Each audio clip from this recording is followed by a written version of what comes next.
Hello students, welcome back to PrepOn. चलिए आज current affairs करते हैं। 30 नवंबर, certain articles from the Hindu, Indian Express, Mint, Business Line etcetera etcetera. चलिए पहला कुछ आर्टिकल्स जो लेने वाले हैं उनको देख लेते हैं। हिंदू से लेते हैं the setting the language for cooperative federalism. Language के ऊपर है, हिंदी के इम्पोजिशन के ऊपर है, वो देख लेते हैं। Election commission to consider Shivsena's dispute, जो शिवसेना के दो फैक्शंस हैं उनमें जो डिस्प्यूट चल रही है इलेक्शन सिंबल को लेके, उसके ऊपर है। तीसरा है why local agri markets should be strengthened. ये इसके ऊपर है कि जो एग्री मार्केट्स हैं, लोकल एग्री मार्केट्स हैं, हार्ट्स होती हैं, क्यों ना उनको आगे बढ़ाया जाए। एक छोटा सा आर्टिकल मिंट से लिया गया है, the causes and consequences of falling inflation, उसके बारे में है। फिर हम लेते हैं दो छोटे छोटे आर्टिकल्स, वॉल्केनो एरप्शंस और एक वेट लीजिंग क्या होती है। ये आज की इंपॉर्टेंट न्यूज़ कई सारे अखबारों से ली गई हैं, इसको चलिए कवर करते हैं। सबसे पहले लेते हैं लैंग्वेज के ऊपर। ये आर्टिकल थोड़ा सा पॉलिटिकली ओरिएंटेड है, बट हम इसकी जो इंपॉर्टेंट पॉइंट्स हैं, जो एग्जाम में कभी कभी ऐसे आर्टिकल से ही पॉइंट्स निकाल के पूछ लिए जाते हैं, उनको देख लेते हैं जो हाईलाइट्स इसमें हैं। Basically it has written by former vice president of India doctor Hamid Ansari. But देखते क्या है, बात लैंग्वेज की हो रही है। ये इस संदर्भ में आई है कि अभी अभी कमेटी है, parliamentary committee on official language, जिसके हेड होम मिनिस्टर होते हैं, एक्स ऑफिशियो, जो मतलब जो गृह मंत्री होंगे वो उसके हेड हो जाएंगे। उन्होंने 11th रिपोर्ट सबमिट की है राष्ट्रपति को, उसमें कुछ हिंदी के ऊपर एम्फेसिस ज़्यादा है, उसको लेके एक आर्टिकल है। बट हम अपने मतलब की बात करते हैं। यहाँ पर कॉलमिस्ट कहते हैं, एक तो पार्ट 17 आ जाता है, जहाँ आर्टिकल 343 से लेकर 351 तक ये लैंग्वेज के। आर्टिकल 345 में लिखा है कि राज्य जो चाहे लैंग्वेज अपने राज्य में काम करने के लिए चूज कर सकते हैं, इसलिए राज्यों के ऊपर हिंदी थोपी जाए ऐसा संविधान नहीं कहता है। एक्चुअल प्रैक्टिस में देखा जाए, several states and UTs continue to use English. फिर भी कुछ राज्य ऐसे हैं जिन्होंने इंग्लिश को ही चूज किया अपनी राज्य की लैंग्वेज में।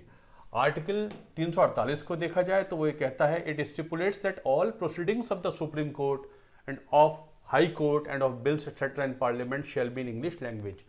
पार्लियामेंट में बिल्स वगैरह हैं, सुप्रीम कोर्ट की लैंग्वेज है, हाई कोर्ट की लैंग्वेज है, वो कोर्ट्स या पार्लियामेंट के लिए है। 8th schedule of the constitution, इसमें आपको पता है 8th शेड्यूल में लैंग्वेजेस, जितनी भी लैंग्वेजेस संविधान द्वारा मान्यता प्राप्त हैं वो इसमें लिखी हुई हैं। 22 लैंग्वेजेस हुआ करती हैं। खास बात यह है कि इसमें इंग्लिश मेंशन नहीं है, even the constitution was written in English. इसमें उर्दू हुआ करती है।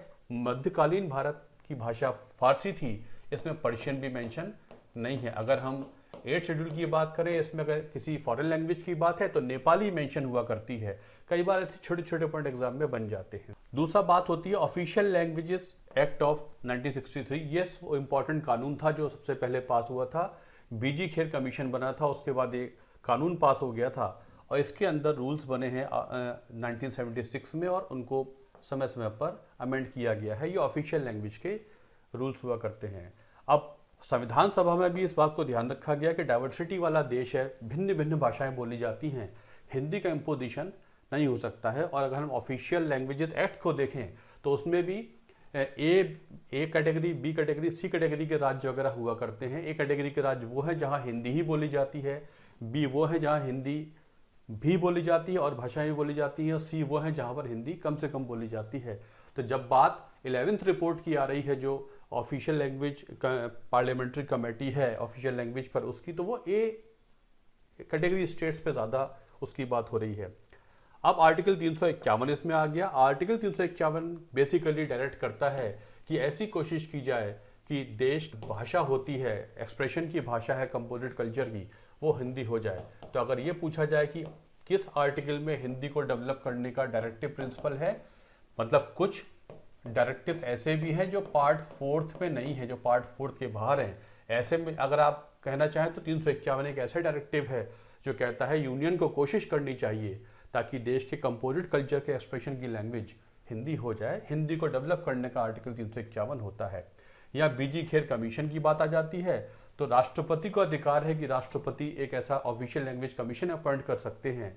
ऐसा पहला कमीशन अपॉइंट हुआ था अंडर बीजी खेर, उसमें भी हिंदी के लेके बात हुई थी, ये बात उसमें है।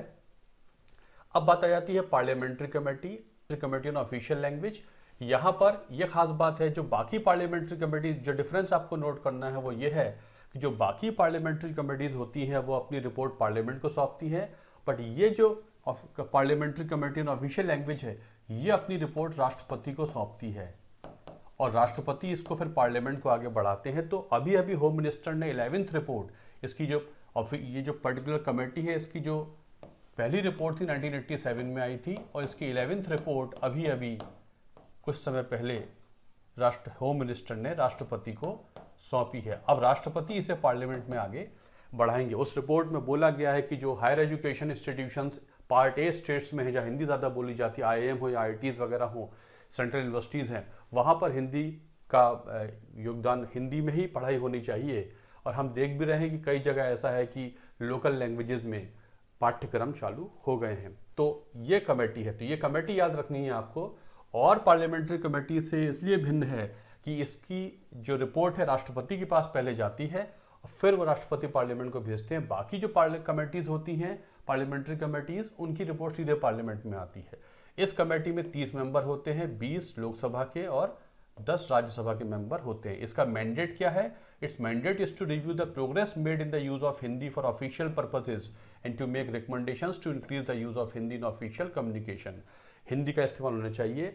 जो पहले शुरुआत में जो हुआ था, तो ये हुआ था कि 1965 तक इंग्लिश यूज़ करते हैं, उसके बाद हिंदी को स्विच ओवर कर जाएंगे।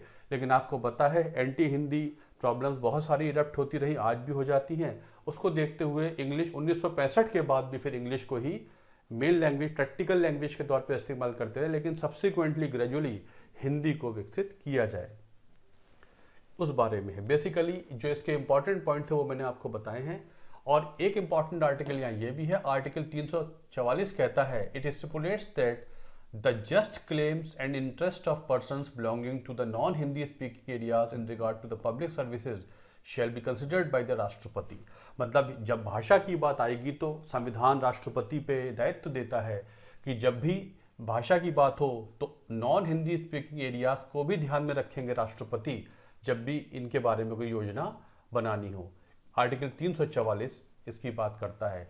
DPSP में कुछ लैंग्वेज की बात नहीं है, हाँ, लेकिन एक डायरेक्टिव ऐसा है जो लैंग्वेज की बात करता है, आर्टिकल 351। तो संविधान में हमारे पार्ट 17 होता है जो लैंग्वेज के बारे में प्रोविजंस हैं, आर्टिकल 343 से आर्टिकल 351। आर्टिकल 343 जो है वो ये कहता है कि the official language of the union, याद रखना है आपको, संविधान में कहीं भी राष्ट्रभाषा फ्रेज इस्तेमाल नहीं हुआ है, ऑफिशियल लैंग्वेज इस्तेमाल हुआ है, राजकीय भाषा या इसका इस्तेमाल हुआ है, राष्ट्रीय भाषा फ्रेज का इस्तेमाल नहीं हुआ है। तो ये कहता है official language of the union shall be Hindi in और देवनागरी स्क्रिप्ट। अगर आपसे पूछा जाए किस आर्टिकल में देवनागरी शब्द इस्तेमाल हुआ है, तो इकलौता आर्टिकल जिसमें देवनागरी शब्द इस्तेमाल हुआ है वो आर्टिकल 343 है। और 351 में हिंदी को डेवलप करने के एक डायरेक्टिव है, करेंगे, फॉलो करेंगे तो अच्छा। उस बारे में पूरा का पूरा आर्टिकल है।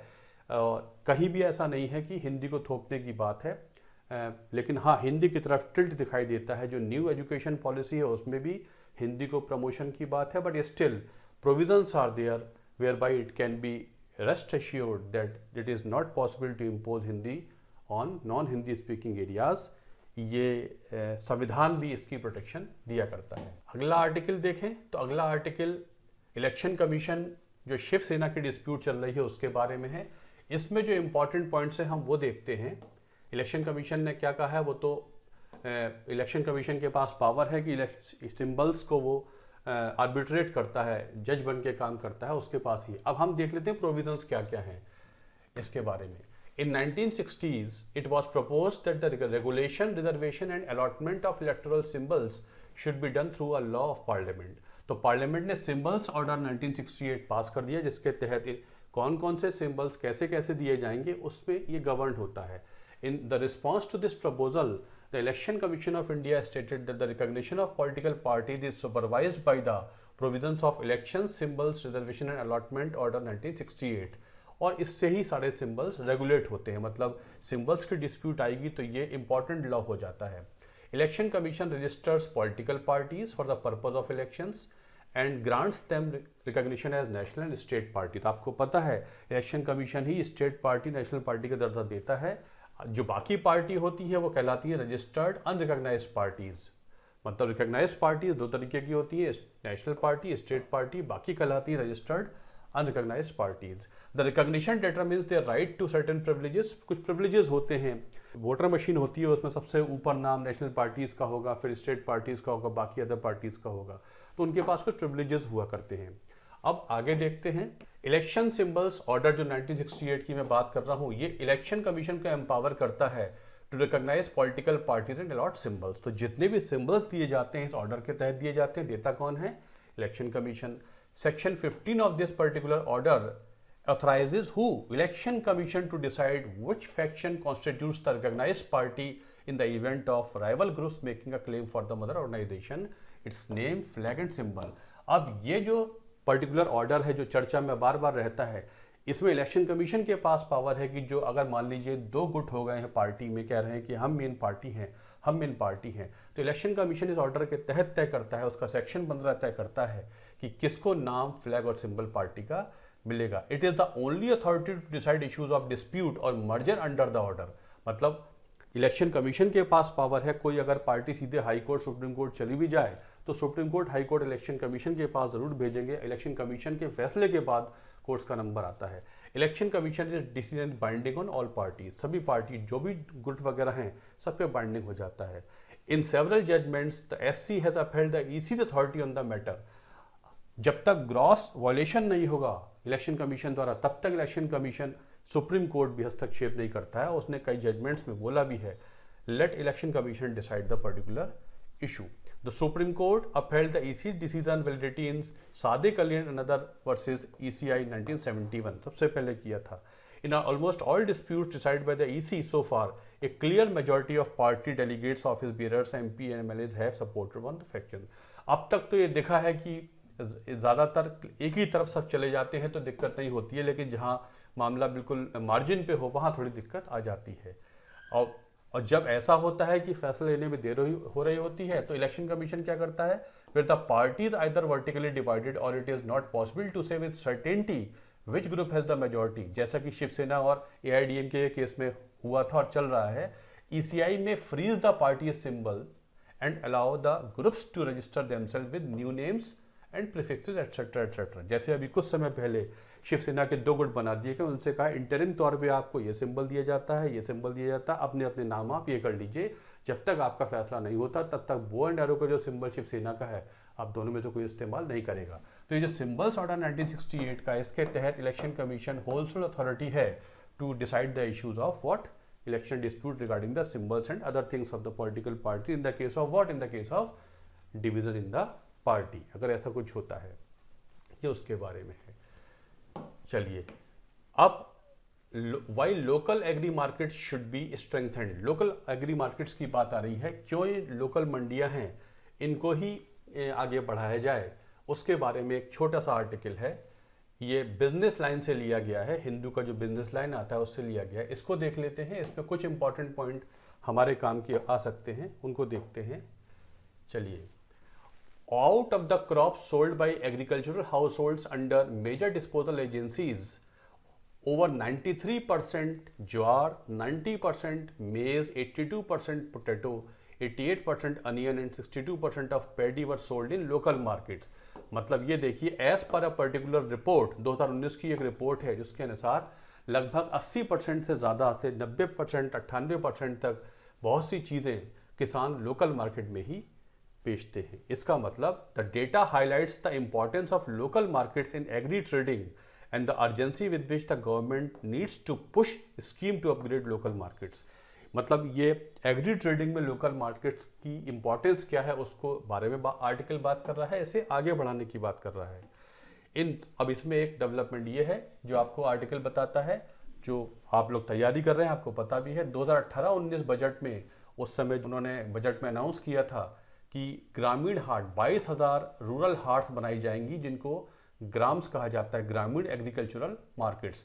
मतलब जो हाट वगैरह होती हैं उनको 22,000 हार्ट्स को डेवलप करने की बात थी, लेकिन अप्रैल 2022 तक देखा गया है कि 1351 विलेज हार्ट्स डेवलप हो गई हैं और 1632 प्रोग्रेस में है, जबकि बनाने की बात थी 22,000। इस दिशा में काम काफ़ी स्लो चल रहा है, उसको आगे बढ़ाने की बात है। इस साल तक की रिपोर्ट के अनुसार ये बात है। और ये भी बोला गया कि इनके लिए जो इंफ्रास्ट्रक्चर बनाया जाएगा उसमें मनरेगा का जो वर्क दिया जाता है उसके तहत काम हो जाएगा। Farmers from the nearby villages bring the agriculture produce to at harvest time to the local markets or mandis in small towns and cities where traders buy the produce from them. Local private trader refers to the private traders. जब भी किसान अपनी उपज लेके जाता है तो आसपास के जो व्यापारी वगैरह आढ़ती होते हैं उनके पास चला जाता है। और ये भी देखा गया है कि जब कि छोटे किसान जो स्मॉल एंड मार्जिनल फार्मर्स होते हैं, मार्जिनल एंड स्मॉल फार्मर्स होते हैं, स्मॉल फार्मर्स होते हैं, ये वो हैं जो 2 हेक्टेयर से कम की ज़मीन पे खेती करते हैं, मतलब कैटेगरी में बांटे हुए हैं। उसमें जो 2 हेक्टेयर तक, 1 हेक्टेयर से नीचे मार्जिनल कहलाते हैं, 1 से 2 के बीच में कहलाते हैं स्मॉल फार्मर्स। तो बेसिकली ज़्यादातर 86% फार्मर्स MSFE हुआ करते हैं as per the data of the government. तो ये देखा गया है कि ज़्यादातर किसान अपना जो सामान है, अपनी ट्रेड जो कमोडिटीज़ हैं वो मंडियों में ही देते हैं। जो APMCs होते हैं वहाँ नहीं जाते हैं, वहाँ पर सिर्फ 7.5% ऑफ पोटैटो, 5.2% ऑफ अनियंस, मतलब ये बहुत मीगर अमाउंट APMC में जाता है, वरना लोकल मंडियों में ही सामान बेच देते हैं। Ministry of agriculture has formulated an operational guidelines for local markets to ensure efficient management and operation of GrAMs. अब सरकार के मंत्रालय ने तो गाइडलाइंस जारी की है, जिसके तहत गाइडलाइंस के तहत ये बोला गया है States shall provide a level playing field to all categories of markets, चाहे वो सरकारी हो या प्राइवेट मंडियां हो या प्राइवेट पब्लिक पार्टनरशिप की मंडियां हो, सभी के लिए एक समान नियम होंगे, उनमें कोई भेदभाव नहीं हो सकता है। तो basically this article is about कि कैसे ग्राम्स को आगे बढ़ाया जाए। वैसे भी 80 से 90% तक जो सारी कमोडिटीज़ हैं वो इन्हीं में ट्रेड हो रही हैं, इनको रेगुलेट कर देंगे। 22,000 मंडी का जो सोर्स बनाया गया है, उद्देश्य बनाया गया है, वो पूरा हो जाएगा तो ये ठीक से काम करने लगेगी और किसान को अपनी उपज का सही फायदा मिलेगा भी। और आगे चल के इस स्कीम में जो ग्राम्स स्कीम है इसमें ये भी था, आगे चल के इनको ई-नैम से कनेक्ट कर दिया जाएगा ताकि सीधे जो परचेजर है उससे किसान रूबरू हो पाए, उसको अपनी उपज का सही पैसा मिल जाए। अभी क्या है, जो बिचौलिए होते हैं सारा फ़ायदा वो उठा ले जाते हैं, किसान के हाथ में ज़्यादा पैसा नहीं आता। जब उनके पास बेचने के लिए कोई ओपनिंग नहीं होती, इवेंट नहीं होता है, तो वो फिर औने पौने दामों में जो आढ़ती होते हैं, ट्रेडर्स होते हैं, वो उनसे खरीद लेते हैं और मजबूरी में उनको खरीदना पड़ता है। खासतौर से जो पेरिशेबल क्रॉप्स होती हैं वो अल्टीमेटली उनको फिर जो कीमत आढ़तिया देता है उसमें देनी पड़ती है, उनको नुकसान हो जाता है। तो ये जो ग्राम स्कीम है सरकार की, उसको आगे बढ़ाने की आर्टिकल बात करता है। 22,000 का जो टारगेट 2019 के बजट में था उसे जल्दी पूरा करना चाहिए। वैसे मनरेगा में भी मनरेगा के थ्रू बनना है तो क्यों ना कहीं इलेक्ट्रिसिटी है, पावर है, सड़कें, बताया गया है बहुत सी जो रूरल हार्ट्स ग्राम्स हैं वहाँ पर तो सड़कें भी नहीं हैं, तो फिर ऐसे में कमोडिटी कैसे ट्रांसपोर्ट होगी, तो उस बारे में आर्टिकल है from business line the Hindu. चलिए अगला देखते हैं। ये मिंट का आर्टिकल है, इसमें 2-4 बातें डिस्कस कर लेते हैं। The causes and consequences of falling inflation, उसके बारे में है। इसको पढ़ते हैं, इससे बहुत सी बातें क्लियर हो जाएंगी। ये बिल्कुल सेल्फ एक्सप्लेनेटरी है, इसको आप पढ़ेंगे तो आपको कई बार ऐसी इश्यूज आती हैं जो इंपॉर्टेंट फंडामेंटल्स क्लियर करा देती हैं। तो चलिए इसको देखते हैं। In October the consumer price index dipped to a 3-month low of 6.77%, while wholesale price index, which has been in double digits for over a year and a half, dropped to 19-month low of 8.39. For quite some time, inflationary pressure have been increasing in India as well as across the world, worrying policymakers.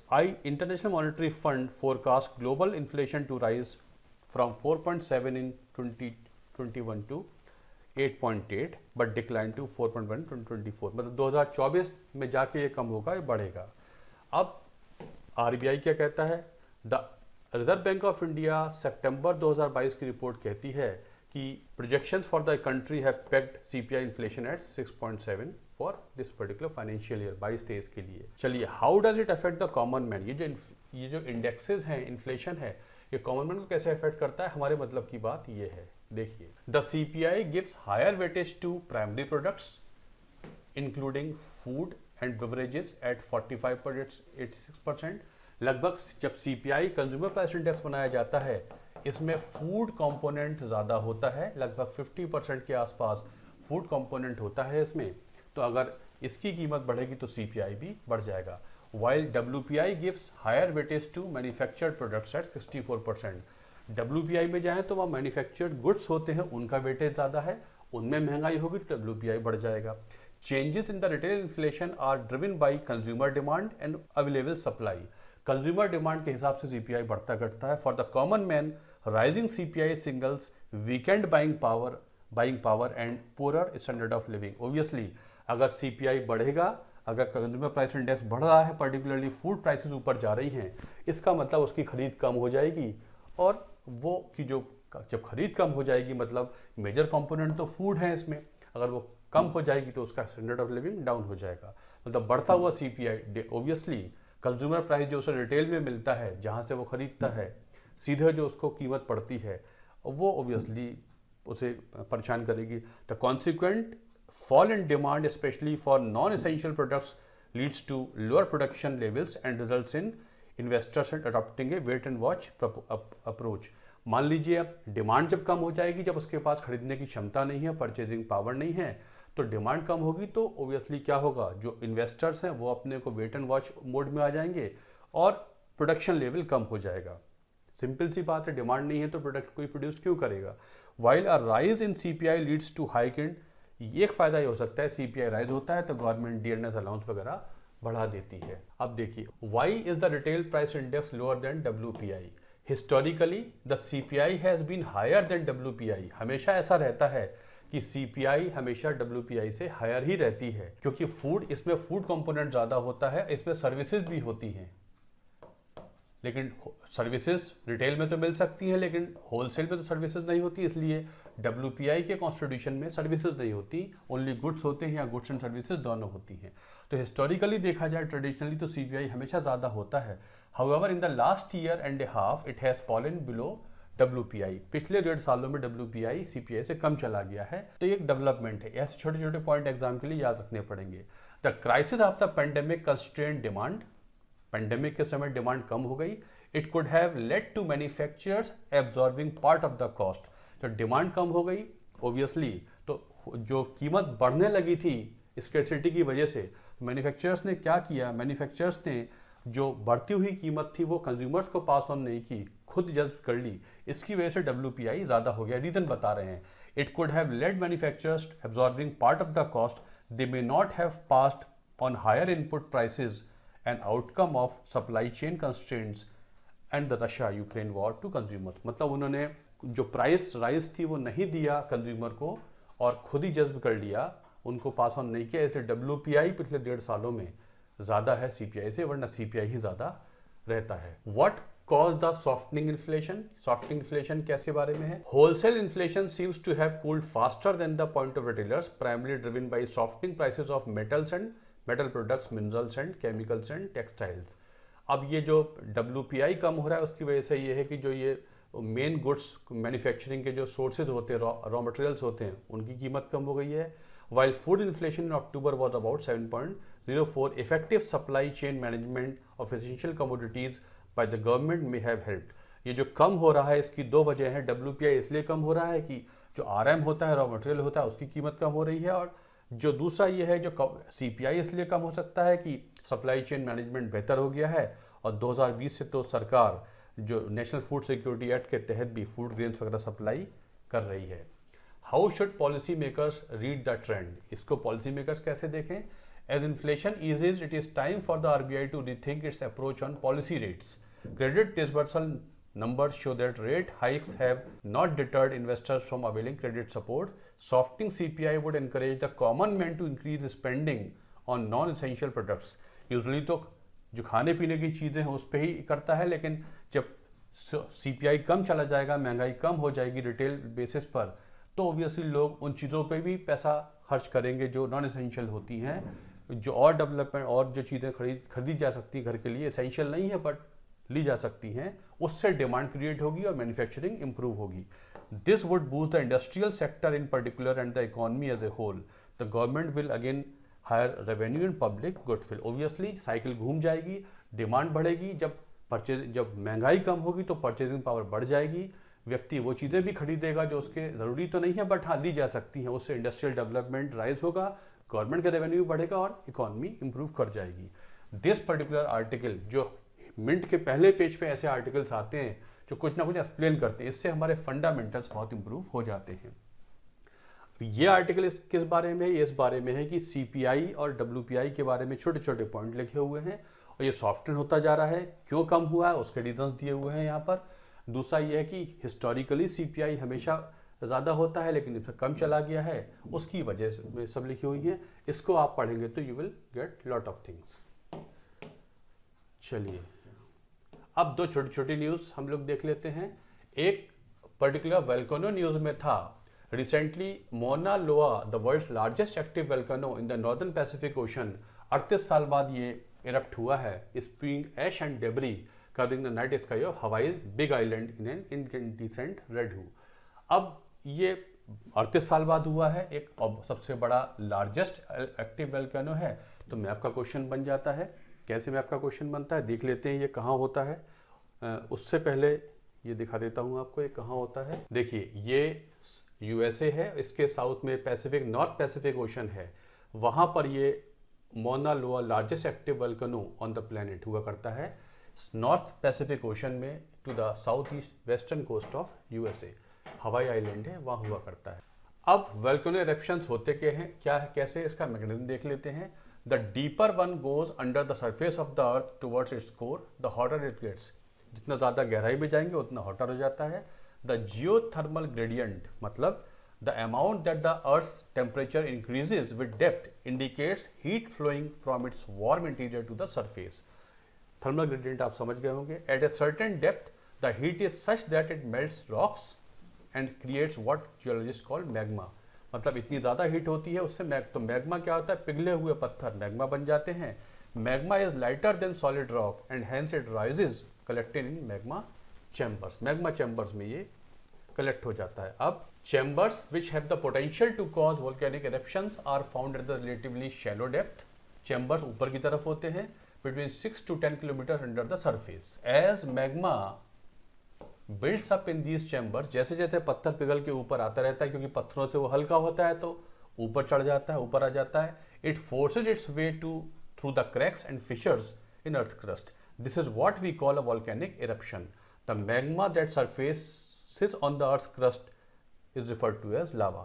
और जो बाहर निकल के आ जाता है magma उसे लावा कह देते हैं। तो ये 38 साल बाद जो सबसे बड़ा लार्जेस्ट एक्टिव वोल्केनो है उसके बारे में है, और इस तरीके से पत्थर पिघल के मैग्मा बन जाता है, मैग्मा ऊपर आता है और फिर वो फोर्सफुली अपनी जगह ढूंढ कर बाहर निकल आता है, बाहर निकल आता है तो लावा कहलाता है। एक मैप का क्वेश्चन और बेसिक छोटी छोटी बातें इस आर्टिकल के थ्रू आप देख सकते हैं। तो this is the question of map, Mauna Loa in the north Pacific Ocean. और लास्ट में छोटा सा और देख लेते हैं, वेट लीजिंग। सरकार ने अभी एयरलाइंस को भारत में बोला है आप वेट लीजिंग कर सकते हैं, क्योंकि इंटरनेशनल फ्लाइट्स के सेक्टर को बढ़ाने के लिए वेट लीजिंग का फंडामेंटल अखबार में आया है। ये क्या है? Civil aviation ministry has allowed Indian airlines to take wide planes on wet lease for up to year. Wet leasing होती क्या है? वेट लीजिंग का मतलब है कि हम अपनी जो हवाई जहाज नहीं खरीद रहे हैं, हम किराए पे ले लेते हैं हवाई जहाज और उनको चलवाते हैं, देखते हैं कि अगर हमें फ़ायदा होगा तो हम बाद में इन्हें खरीद लेंगे। इसे वेट लीजिंग कहते हैं। Wet leasing means renting the plane along with operating crew engineers, while dry leasing refers to taking only aircraft. सिर्फ हवाई जहाज रेंट पे ले लें, उसमें क्रू हमारी हो, सब कुछ हमारा हो, तो ड्राई लीजिंग कहलाती है। वेट का मतलब है पूरा का पूरा हवाई जहाज उसकी क्रू के साथ, पायलट्स के साथ ले लें, फ्यूल वगैरह हम देखेंगे, बाकी चीज़ आप पूरा सिस्टम हमें दे दीजिए, उसे वेट लीजिंग कहते हैं। तो यूजुअली इंडिगो ने अभी सरकार से रिक्वेस्ट की थी कि हमको अलाउ किया जाए, ताकि हम इंटरनेशनल फ्लाइट्स को चला के देखें, जहां अगर ज़रूरत पड़ेगी तो बाद में हम खरीद लेंगे। तो शुरुआत में जब टेम्परेरी इंक्रीमेंट होता है डिमांड में, तो ऐसे में वेट लीजिंग कर ली जाती है। The technical term for wet leasing is ACMI, which stand for aircraft, crew, maintenance and insurance. ये चारों चीज़ें हम खरीद लेते हैं कुछ समय के लिए और उसमें पैसा दे देते हैं। These are the aspects of operation that wet lease airlines take care of. The airline client will still be responsible for paying for direct operating costs such as catering, fuel, etc. जो lease पे ले रहा है बाकी cost वो वहन करेगा, बाकी क्रू वगैरह सब वहां से मिल जाता है। Operations of an aircraft on wet lease is not encouraged by Directorate of Civil Aviation as the crew is often not approved by the Indian authorities. Also wet leasing is generally a short term arrangement, it is more expensive than dry lease. Obviously जब हवाई जो airline companies होती हैं वो तभी इसे करती हैं जब उन्हें लगता है कि ये टेम्प्रेरी इनके अभी के लिए तो मार्केट बना हुआ है, डिमांड ज़्यादा है, हो सकता है पूरे साल या हमेशा डिमांड ना रहे, तो कुछ समय के लिए हमने बाहर से गाड़ियाँ लेकर जैसे होता है ना, बाहर से हवाई जहाज लेके चलवा दिए पूरे उनके अरेंजमेंट के साथ। अगर लगता है कि ये डिमांड परमानेंट है तो हम खरीद लेंगे बाद में, ऐसा होता है। तो ये इंडिगो ने रिक्वायरमेंट इसकी दी थी, उसके संदर्भ में आया है पर्टिकुलर वेट लीजिंग। तो this is one particular term जो अखबार में आई है। So this is all about for current affairs today. Hope you have enjoyed the video. Thank you very much. अगर आपको अच्छा लग रहा है, करंट अफेयर्स में आपको फायदा हो रहा है तो लाइक कीजिए, सब्सक्राइब कीजिए, शेयर कीजिए, वीडियो को आगे बढ़ाइए। Thank you very much.